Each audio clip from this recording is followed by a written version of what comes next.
hari ni Sumatera dijemput oleh Media Prima untuk Tea and Talk. Ada lebih 80 usahawan seluruh Malaysia. Apa yang Media Prima tawarkan kepada PKS adalah untuk bekerjasama dengan usahawan mikro serta perusahaan kecil dan sederhana menerusi penganjuran Media Prima Tea and Talk. Selain tu ada juga perkongsian ilmu bisnes. Ada juga persembahan artis dari Haiza. Yang sini membuat aku lupakan cintaku yang telah lalu.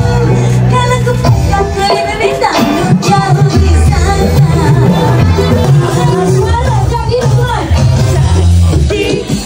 Lagi sekali. Okey, kita dah teruskan pula dengan acara seterusnya yang paling tunggu-tunggu, acara makan-makan. Kita pergi tengok konti TV dan radio. Selama ni kita dengar kat radio saja. Kali ni kita masuk konti mereka betul depan mata. Tak sangka bertemu pula dengan Hello Saini dan Nadira. Tergamanya kau masih bertanya. Ternyanyi pula. Ada macam-macam konti lain seperti Cool 101, Molek FM dan macam-macam lagi. Selepas tu kita pergi ke stesen televisyen pula. Ya, saya termasuk Astro. Booking utama bila lagi? Nanti kita nantikan. Masuk berita bos. Kan Sumatera ni berita utama. Malam ni.